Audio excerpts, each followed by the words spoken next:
O que afundou o Titanic? O que realmente aconteceu à patrulha perdida no Triângulo das Bermudas? Seria o maior, mais rápido e melhor. O RMS Titanic é uma maravilha da tecnologia. Quando ele zarpa em 1912, ele é o maior objeto móvel feito pela humanidade.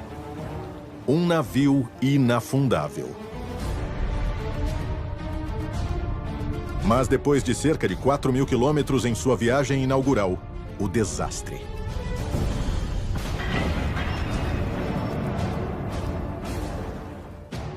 Mil e 500 passageiros e tripulantes arrastados para a profundidade gélida. E mais de um século depois, ainda não sabemos exatamente o que aconteceu naquela noite. Como ele afundou e se quebrou. Centenas de passageiros e tripulantes testemunharam a tragédia e sobreviveram para contar a história. Ainda assim, inúmeras perguntas seguem sem resposta. Nós temos diversas informações históricas, mas frequentemente essas versões estão enviesadas. Mesmo as testemunhas oculares do naufrágio do Titanic mostraram percepções diferentes de como esse naufrágio ocorreu. Portanto, a melhor maneira de desvendar algumas dessas questões é através da ciência.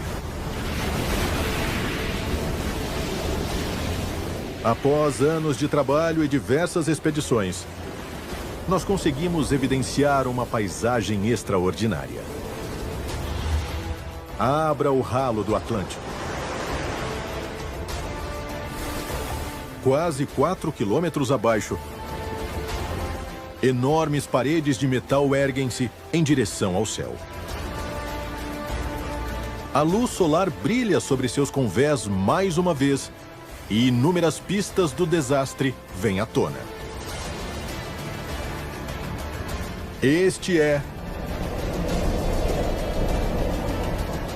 o naufrágio do Titanic.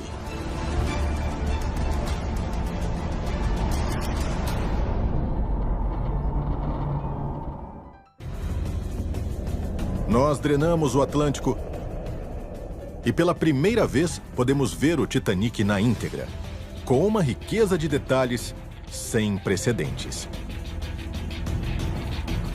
Investigadores mapeiam os limites do sítio. E arqueólogos obtêm uma visão geral de um naufrágio que está escondido há mais de 100 anos. É como se a névoa tivesse se dissipado e agora começamos a enxergar através da escuridão sem fim. A ideia de drenar o Titanic apresenta o sítio sob uma ótica totalmente diferente. Não é impenetrável e está bem na nossa frente para que possamos explorá-lo. O naufrágio do Titanic se espalha por uma área de mais de 1,5 quilômetros quadrados de leito oceânico exposto. Algo parecido com a área de quase 300 campos de futebol. O sítio do Titanic pode ser descrito basicamente como duas grandes áreas. A seção da proa e a seção da popa, que estão a mais ou menos 800 metros de distância. E há uma série de campos de detritos. Ao todo, são 5 campos de detritos, cada um repleto de fragmentos do navio e de objetos que caíram enquanto o navio afundava. O visual incrível proporcionado por este novo modelo traz o RMS Titanic de volta à vida. Com a água removida, sua história é colocada bem à vista.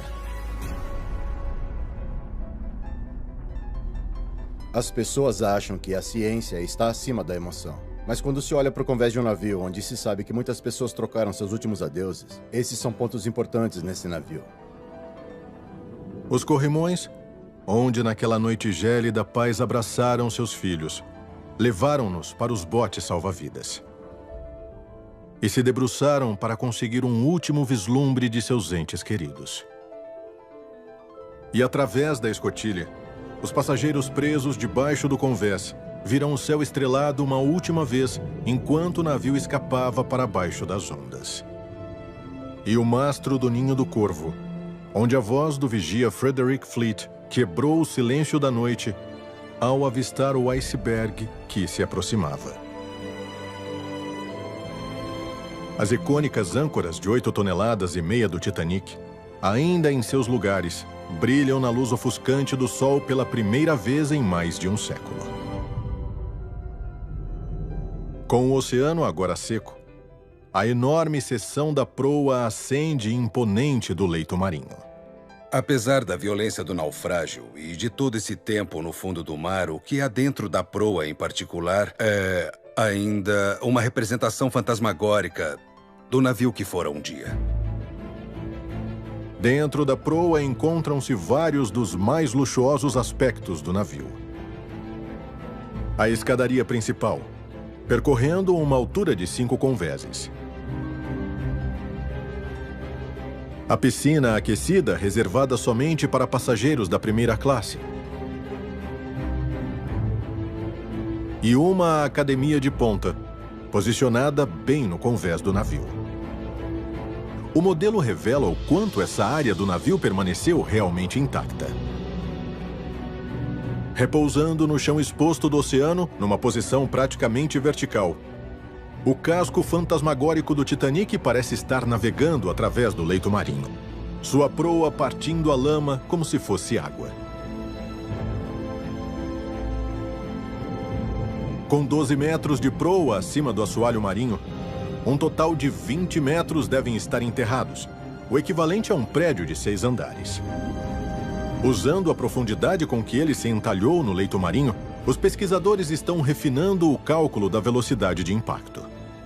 A sua descida foi muito suave, já que a sua proa aerodinâmica estava apontada na direção da viagem. Então não houve giros, não foi particularmente violento até o último instante. Uma vez separada do resto do navio, a proa afundou primeiro a aproximadamente 55 km por hora, num ângulo de 15 a 30 graus. O seu impacto no leito marinho foi como um gigantesco caminhão de 31.000 toneladas batendo num monte de neve. Quando a proa finalmente alcançou o fundo, ela se enterrou quase até as âncoras no sedimento. Com a escuridão das profundezas removida, tudo se torna claro. Aqui, o impacto está congelado no tempo. A investigação ainda está analisando os dados, na esperança de saber mais sobre como a proa chegou ao fundo.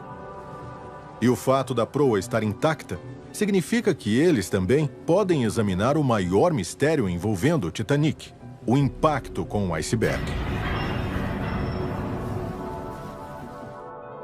O relatório oficial do acidente de 1912 sugere que o iceberg provocou um gigantesco corte de 100 metros no lado direito do navio, abrindo um rasgo em mais de 1/3 do casco. Entretanto, relatos de testemunhas oculares provam que o Titanic levou cerca de 2 horas e meia para afundar. Os investigadores estão perplexos. Um buraco de 100 metros teria afundado o Titanic em questão de minutos. O explorador oceânico P.H. Nargiley realizou 30 viagens de 3.600 metros de profundidade até o Titanic. Mas ele nunca viu nenhum rasgo de 100 metros. Nós estamos tentando encontrar onde o Titanic bateu no iceberg. Por que aconteceu daquela forma? Por que vimos algumas fendas? Por que há uma fenda aqui e não ali? Nargiley e seu time recorrem aos mosaicos fotográficos de ultra resolução do naufrágio para ver que tipo de evidências eles podem encontrar. Essa vista de perfil da proa é composta de mais de 3.000 imagens individuais. Os mosaicos de perfil mostram o Titanic de uma maneira que ninguém jamais viu antes. Ninguém havia feito a vista de perfil da proa do Titanic nos 25 anos em que as pessoas visitam o Titanic. Novamente, mesmo com essas imagens precisas, eles não encontram sinais de nada que se aproxime a um rasgo de 100 metros no casco. Entretanto, quando eles recorrem às imagens de vídeo, os investigadores observam áreas bem menores de dano causado pelo impacto. Na verdade, o dano do iceberg parece estar confinado a uma extensão de cerca de 10 metros da proa. Não foi um rasgo e não foram dezenas de pequenos rasgos. O tamanho de todos esses buracos no casco, se somados, chegam apenas a 1 metro quadrado. Uma brecha deste tamanho permitiria a entrada de 1.400 litros de água a cada segundo. E quando eles analisam quanto tempo isso levaria para afundar o Titanic, verificou-se que seriam 2 horas e meia. Exatamente o tempo que o navio realmente levou para afundar. Um duradouro mistério está resolvido.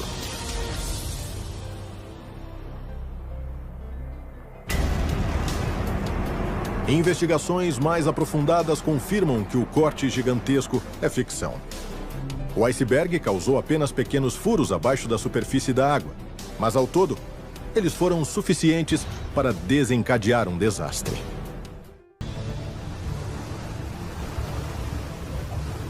Trilhões de litros de água salgada desaparecem. Ao longo da costa leste americana, centenas de naufrágios repousam espalhados através do leito oceânico. A drenagem do oceano ao leste da Flórida revela uma paisagem escondida nas profundezas do Triângulo das Bermudas. Um voo que partiu da Flórida na época da Segunda Guerra Mundial seja talvez o mais conhecido dos mitos do Triângulo. Voo 19, a Patrulha Perdida. Agora, um time de mergulhadores está obstinado em buscar uma aeronave envolvida nos desconcertantes eventos daquele dia. À medida em que drenamos ainda mais fundo, novas descobertas podem finalmente ajudar a resolver esse mistério. 5 de dezembro de 1945. 5 aviões torpedeiros Avenger decolam da base aérea naval de Fort Lauderdale, na Flórida. Voo 19, como é chamado, é uma missão de treino navegacional rotineira ao longo da costa do Atlântico. No comando, o tenente da Marinha Americana Charles Taylor, um piloto altamente experiente. Ele já liderou dezenas de missões de treino, mas não está familiarizado com esse trecho específico da costa. Na metade da missão, as coisas começam a dar errado. O tenente Taylor relata problemas em suas bússolas. Com o tempo se fechando rápido, eles logo estão completamente perdidos. Um PBM-5 Martin Mariner parte em uma missão de resgate para encontrar o voo e guiar os pilotos de volta para casa. O Mariner envia uma mensagem rotineira. Mas, depois disso, nunca mais ouviu-se nada sobre ele. Jamais foram encontrados destroços dos 5 aviões do voo 19 ou do avião de resgate Mariner. Todo tipo de teoria foi elaborada para explicar o desaparecimento das 6 aeronaves. De abduções alienígenas aos efeitos de uma névoa eletromagnética. É mais provável que os pilotos simplesmente se perderam, ficaram sem combustível e tiveram que saltar em algum lugar sobre o oceano. O Mariner e a Patrulha Perdida encontraram problemas em algum lugar nos arredores das Bahamas. E agora é possível drenar esta área até o leito a mais de 4,8 quilômetros de profundidade. A drenagem revela uma vasta e inexpressiva área submarina, conhecida como a Zona Abissal. É como um gigantesco deserto submarino. E é fácil entender por que as aeronaves nunca foram recuperadas. 70 anos depois, podemos finalmente estar próximos de encontrar o avião de resgate Martin Mariner. Mike Barnett é um mergulhador técnico especialista em encontrar aeronaves perdidas. Ele passou anos investigando o incidente do voo 19 e agora acredita ter uma ótima ideia de onde o Mariner caiu. Eu tentei recriar a rota do voo na minha cabeça, onde esse avião pode ter ido e onde ele caiu. Começando aqui embaixo, na base aérea naval do Rio Banana, de onde a aeronave decolou, ela viajou para o norte até o Cabo Canaveral e então ela seguiu para o alto mar para encontrar a área de busca que lhe foi designada. Sabemos que após cerca de meia hora da decolagem, uma explosão foi avistada. Um cargueiro na área relatou ter avistado uma explosão no ar. Quando a embarcação chegou ao local, eles não encontraram nenhum destroço. Ou a aeronave afundou ou partes dela foram levadas pela corrente do Golfo. Hoje, Mike e sua equipe estão partindo em busca dos restos da aeronave perdida. O sítio que vamos investigar hoje são cerca de 70 metros de água a mais ou menos 80 quilômetros da costa. Nós acreditamos que seja digno de investigação porque é nessa área geral, mais ao norte de onde esperaríamos encontrar, porque com a influência da corrente do Golfo ele poderia ter ido para o norte. Pescadores locais relataram a presença de destroços nessa área. E o Mike está procurando por eles em seu sonar. Acabamos de passar por cima de um alvo, ele não chama muita atenção.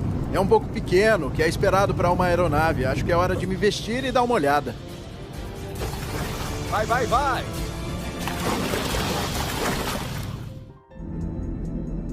O alvo está a mais de 67 metros de profundidade. O Mike acha que pode ser um avião, mas ele ainda não tem certeza se é o Mariner. A visibilidade é muito limitada nesta profundidade e as correntes fortes tornam a busca um verdadeiro desafio. Sabemos que estamos próximos, tem muitos peixes. Naufrágios atraem peixes, então sabemos que estamos perto. Então, no meio da escuridão, os mergulhadores encontram algo. O trem de pouso dianteiro de uma aeronave. E a poucos metros de distância, a fuselagem enferrujada de uma aeronave. Como um sítio de destroços de uma aeronave, esse é bem interessante. Há muita estrutura intacta aqui. Normalmente, com o tempo, esses destroços se tornam apenas pequenos pedaços no leito oceânico, então é espetacular encontrar algo assim. Seriam esses os destroços do avião de resgate Mariner? O próximo passo é registrar qualquer evidência que possa ajudar a identificar a aeronave. Eles localizam pilones ao longo das asas que parecem ter sido o suporte para pontões. A aeronave parece ter sido anfíbia. E as escotilhas nas laterais da fuselagem são exatamente o que você espera encontrar em um Mariner. E o formato do estabilizador horizontal parece familiar aos mergulhadores das fotografias do avião. Tudo isso sugere que este pode ser o avião de resgate anfíbio Mariner. Mas a equipe ainda não encontrou uma prova conclusiva. Definitivamente é um avião. Eu quero ser cuidadoso com o que eu digo, mas ele tem algumas características interessantes. Tem várias coisas que você esperaria encontrar em uma aeronave de busca e resgate. Agora eu quero voltar e analisar o material para fazer algumas observações. Eu estou muito animado. É algo que vale um exame minucioso. O Mike precisa da opinião de um especialista para identificar o avião. Então ele mostra as filmagens do mergulho para um historiador da aviação, Roy Stafford. Roy é um ex-piloto da Marinha Americana e é uma autoridade em aeronaves militares americanas. Esse é o início do mergulho. Fomos nadando contra a corrente para encontrar os destroços e, como pode ver, estamos notando alguns detritos aparecendo no campo de visão. Primeiro, nós mergulhamos esperando encontrar o PBM-5 Martin Mariner. Navegando pelo sítio e vendo algumas das características, notamos coisas que são inconsistentes com essa hipótese. E nos perguntamos que aeronave seria essa. A julgar pelo sistema de freios e pelo pneu que apareceu na imagem, esta é uma aeronave pós-Segunda Guerra Mundial. Certo. Eu posso afirmar isso de cara. Isso para mim parece ser uma parte da cabine, o topo das janelas. Roy está 100% certo de que estes destroços não são do Mariner que eles buscavam. Mas se estes destroços não são do avião de busca e resgate perdido, então o que é isso? A resposta pode ajudar a resolver outro mistério do triângulo. Isso aqui embaixo é importante. Essa vigia que você vê aqui pode ser a vigia para uma câmera. Exato, você pode Isso. notar várias delas aqui dentro. Elas estavam muito evidentes. Dá pra ver que é um bimotor. E isso encerra o caso. Só existem duas possibilidades, 2 pilones. Um em cada lado teria que ser. Ou um RB-66, que geralmente não teria razão para estar nessa área, ou um A3 da Marinha. Não demora até que o Roy identifique definitivamente o modelo do avião. É sem sombra de dúvida um A3 Sky Warrior. Ao compararmos a fuselagem e os pilones embaixo das asas, a varredura nos detalhes horizontais, o fato do trem de pouso se retrair para dentro da fuselagem, todos esses são indícios absolutos de que é um A3 Sky Warrior. O A3 Sky Warrior era a maior aeronave a decolar de porta-aviões da Marinha Americana em sua época.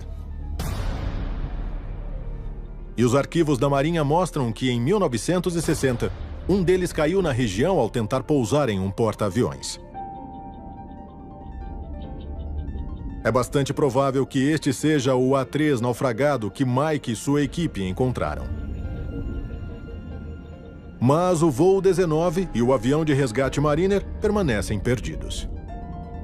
A busca continua para encontrar a aeronave. A gente sabe que ela está lá, é só uma questão de encontrar o lugar exato. Se nós drenássemos toda a zona abissal ao redor das Bahamas, em algum lugar nós certamente encontraríamos a patrulha perdida.